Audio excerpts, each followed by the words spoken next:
Verses and Flow, Season 5, engineered by Lexus. We are in the heart of Hollywood. The Luxury Awaits Studio is a little upgrade from where we were before in Season 3, huh? Yeah. Season 3 alum Trey G is in the building. What's going on, brother? What's going on, brother? East Coast? Yes, sir. Yes, sir. Welcome back to Verses and Flow. It's a pleasure to have you back. Pleasure to be back. You know, I feel like you should have been in Season 4 too, but that's not up to me. You know, but I'm going to let you know that we were campaigning, and now we got you back. And the poem that you're doing tonight, when I saw it online, it gave me chills. Let everybody know the name of the poem and a little bit about what inspired it. Okay. So the poem is called "If They Gun Me Down." It's pretty self-explanatory, but what inspired it is just what's been going on in current events, especially with police brutality against people of color. And so it just really bothered me so much to the point where it was like, okay, you know, I have to say something. I have to. And so this poem, it bothered me so much, it came very quickly. Yeah. It was one of those poems like pretty much the day after I wrote it, I performed it in New York, no less. Wow. On a huge stage in front of police. So it just, I hope it touches people who hear it. Yeah. And I hope that it moves people to stop judging other people in a light, especially when you're the victim. Yeah. You know what I mean? And that's really what the poem speaks to. Police were in attendance at the place you did it, at the venue. Yes. Did that scare you, or did it make it more focused, because you just never know sometimes? Exactly. Yeah. You know what? And there's a line in the poem that I've come to this understanding. It says, "I understood freedom comes with a price. I just didn't know who I had to pay." Right. And so the being a black man and the topic that it discusses, I think the police being there really helped, like you said, focus me in, because this is the audience also that I really want to hit home to, is that, you know, if you gun me down, I want you to understand that I was a man. You know what I mean? I was a human being. You took the life of another human being. Yeah. You know what I mean? Yeah. So what was the reaction? The audience, you know, the audience received it very well. I don't know the reaction of the police. Right. Yeah. I didn't talk to any of them afterwards. Obviously, none of them came up to me and talked to me. There were a few people who I believe were teary-eyed. A few people stood up and clapped and applauded, but it was well received. Yeah. Very cool. Like, yeah, just imagine being a fly on the wall for that. It's like, wow. Or just seeing what the officer's reaction would have been like priceless or something, you know. What is the poem that you'll be doing for the web? The poem I'll be doing for the web is a lot lighter. It's called "The Art of Making Love." Okay.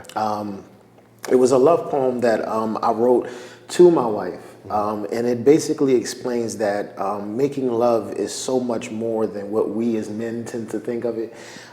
It's more than just a physical connection of two bodies coming together, but it's more so the soul, our souls being tied together, our lives being tied together.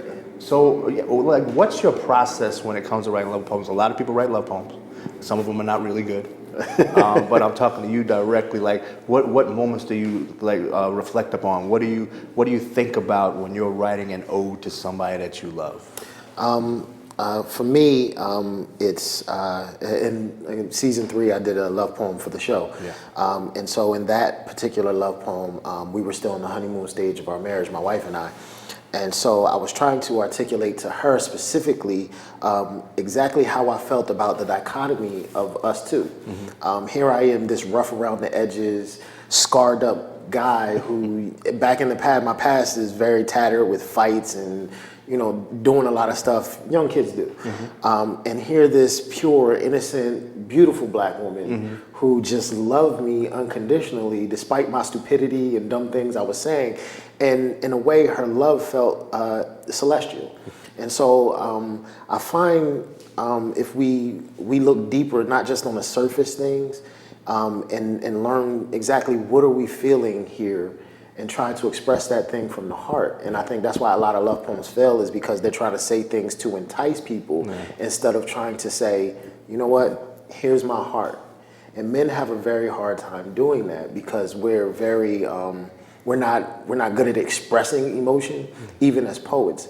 But one thing that I've learned from another poet named Ainsley Burroughs, I think he's Ainsley, season 3. I think he's alum too. He said to me one time, he's like, "You're a poet.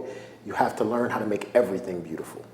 That's your job." Yeah. And that's a very profound statement. Yeah. And so even in our arguments, which there's a point in the poem that I do for the web poem where it talks about how we argue, but even in that argument I found the beauty. Right. And that's how I come to the realization of what making love is, through an argument. Yeah.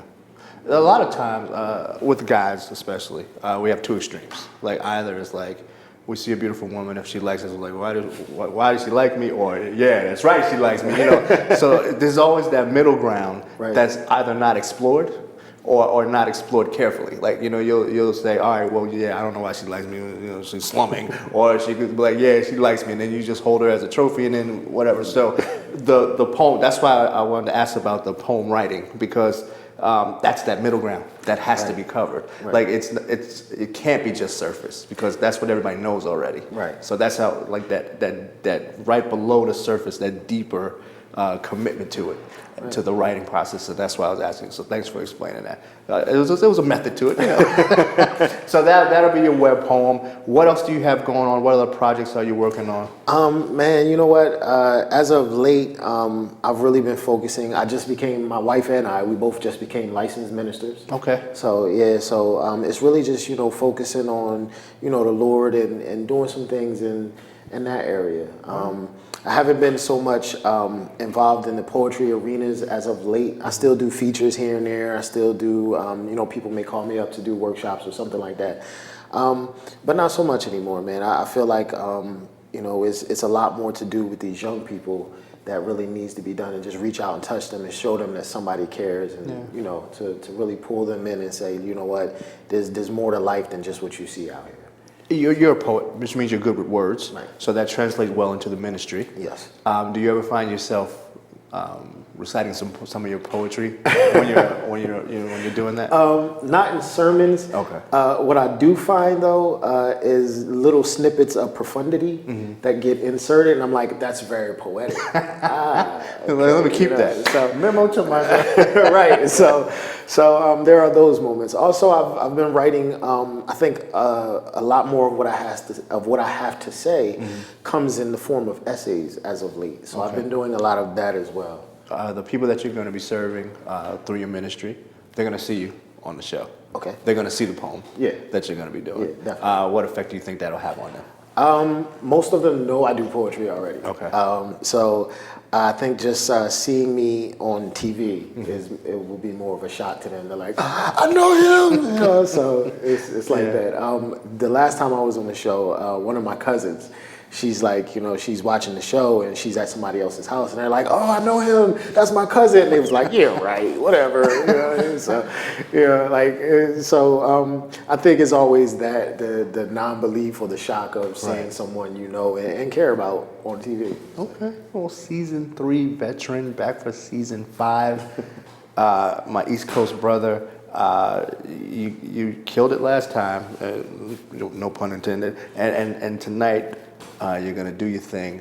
Welcome back to the stage. Thank you. Lexus Verses And Flow, Season 5. Give everybody your social media. Let them know where to find you. All right. You can find me on Facebook at this Facebook/TG Links. And then my Twitter feed is at Trey_G_poet. Just make it difficult for everybody. Yeah, it has to be difficult, you know, because people are looking for you. That means that they're really going to want to find you. And I don't want to be found sometimes. And it's pretty much the same for Instagram, only there's no underscore between the Trey and the G. Okay. Ladies and gentlemen, season 5 welcomes back Trey G. Verses and Flow. We'll be here all week.